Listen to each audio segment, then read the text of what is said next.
আসসালামু আলাইকুম প্রিয় দর্শক, ঈদের ছুটিতেও ব্যতিক্রমী উদ্যোগ, প্রশংসায় বাড়ছেন জামায়াত ইসলামীর আমির ডাক্তার শফিকুর রহমান সাহেব।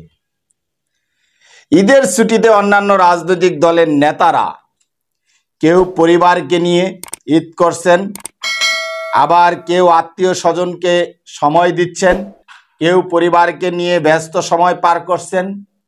অপরদিকে জামায়াত ইসলামের আমির ডাক্তার শফিকুর রহমান সাহেব একটু ব্যতিক্রমী ঈদ পালন করলেন।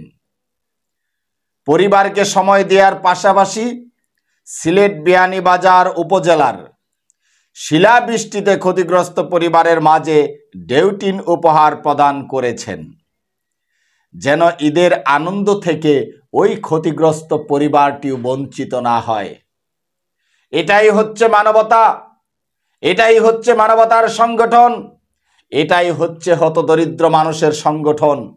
তিনি পারতেন ঈদের দিন তার ঘরে বসে থাকতে, তিনি তা না করে ক্ষতিগ্রস্ত মানুষের পাশে ছুটে গিয়েছেন, সেখানে দাঁড়িয়েছেন যেন তারাও ঈদের আনন্দ থেকে বঞ্চিত না হয়। এটাই তো হচ্ছে একজন প্রকৃত নেতার বৈশিষ্ট্য। একজন নেতা হতে হবে এরকম, একজন সমাজকর্মী হতে হবে ডাক্তার শফিকুর রহমান সাহেবের মতো। তিনি একের পর এক প্রশংসা কুড়াচ্ছেন, গোটা বাংলাদেশ ব্যাপী তিনি প্রশংসায় বাড়ছেন। এটা একটি ব্যতিক্রমী উদ্যোগ ডাক্তার শফিকুর রহমান সাহেবের। আজকে আওয়ামী লীগের প্রধান বলেন, আওয়ামী লীগের সেক্রেটারি বলেন, তাদের মধ্যে এই ঈদে এরকম ব্যতিক্রমী উদ্যোগ কিন্তু লক্ষ্য করা যায়নি। ডাক্তার শফিকুর রহমান সাহেব যা দেখিয়েছেন, এরকম সামাজিক কাজে ডাক্তার শফিকুর রহমান সাহেব প্রশংসায়ও ভাসছেন। এলাকার মানুষ মনে করে যখনই আমরা বিপদগ্রস্ত হই তখনই তিনি অবতার হিসেবে আমাদের সামনে এসে উপস্থিত হন, সাহায্যের হাত বাড়িয়ে দেন। তিনি যেন আমাদের জন্য একটা রহমত।